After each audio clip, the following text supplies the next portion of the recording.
Wenn ich über den kreativen Prozess nachdenke, was mir sofort einfällt, ist viel Versuch und Fehlschlag. Kreativer Prozess ist halt Ideen ausprobieren für mich. Das heißt, konzipieren und ausprobieren halt hauptsächlich. Mein kreativer Prozess bezieht sich sehr, sehr viel auf Kontext und auf Recherche. Yeah, the first thing that comes to mind is sitting down and just sort of like brainstorming ideas and then collecting all the people who we know are good at like all the other aspects that we're missing, and then you create this sort of like a pool, sort of like a team, and then from there you move forward. Der kreative Prozess ist eine der wahrscheinlich schmerzhaftesten und belohnendsten Erfahrungen, die man haben kann. Man kommt sehr, sehr schnell an seine Grenzen, und wenn man schafft, diese zu überwinden, ist es einer der belohnendsten und schönsten Gefühle. Ja, das kann man gar nicht so gut in Worte fassen, aber es hat für mich auch viel mit Mindset zu tun. Es hinzukriegen, wieder in so ein Kinder-Mindset reinzukommen und den Erwachsenen in einem drin so ein bisschen zu kontrollieren. Im Bachelor- und Masterbereich wollen wir, dass die Studierenden experimentieren, Neues probieren, mit diversen Medien agieren und ausprobieren, um dann ihren Platz zu finden im professionellen Bereich. Kommunikationsdesigner arbeiten mit Developern zusammen, UX-Designer mit Illustratoren, und genau dieser Austausch bildet vom Prinzip auch das spätere Arbeitsleben ab. Was mich an Web Development am meisten anspricht, ist die Kombination aus all den Feldern zusammen, aus Kreativität, aus den technischen Sachen, dem Programmieren, und das alles zusammenzufügen in einem großen Projekt. Like you said already, the working together and working in a team and come up with ideas and make them happen. Ich glaube, es ist einfach wie so ein Dopamin-Rush. Es ist einfach ein richtig gutes, schönes Gefühl, zu wissen, so wow, ich habe das gemacht und ich bin richtig stolz drauf und ich bin richtig happy damit, und es fühlt sich einfach gut an, das mit der Welt zu teilen. Illustrationen machen mich glücklich. Wenn ich mich mit meinen Themen wie Kinderbüchern oder bunten, vielfältigen, fantasiereichen Illustrationen beschäftige, dann freut es mich total, das selbst erlernen zu dürfen. Was mir besonders gut gefällt, ist, dass wir relativ kleine Gruppen haben. Das heißt, wir haben einen sehr direkten Kontakt zu den Studierenden. Meine Aufgabe im Ausbildungsprozess ist es, ein Partner zu sein, ein Spiegel, ein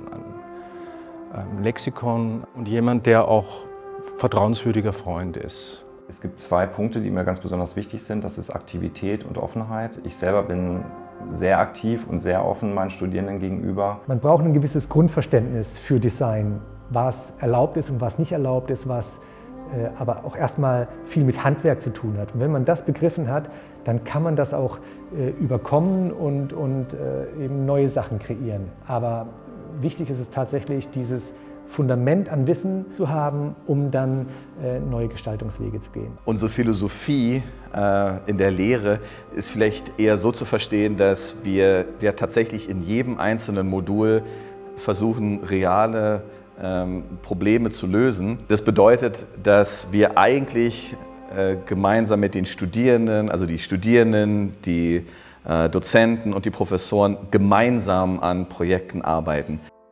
Wie hat die SRH meinen künstlerischen Weg beeinflusst? Ich würde sagen, es war 50% die Schule oder die Universität und 50% einfach die Stadt Berlin, dieses Gefühl, in eine neue Stadt zu ziehen. Ich habe auf jeden Fall gelernt, wie man mit Feedback und Kritik umgeht und wie wichtig das auch ist, in Bezug auf seine eigene Arbeiten zu verbessern. I learned lots of new things to me, like especially film theory. And beside that, I also learned more about the lighting. And now I know how to do it by myself, not just talk to the cinematographer and wait for them. Ich kann mich gar nicht mehr wirklich damit identifizieren, wie ich davor war. Es hat sich viel, was das Selbstbewusstsein angeht, getan und die kreativen Prozesse. You're gonna learn a lot about front-end, back-end, and you're gonna learn about communication science. It's not just designing some websites. Wenn du ein Gefühl für Kreativität hast, wenn du digitale Innovation magst, wenn du keine Angst vor Programmieren, Logik, Mathematik hast und wenn du ein guter Teamplayer bist, dann solltest du über ein Studium im Bereich Web Development nachdenken. Berlin ist ein super Standort, um hier Fotografie zu studieren. Es ist sehr international, sehr offen, sehr divers.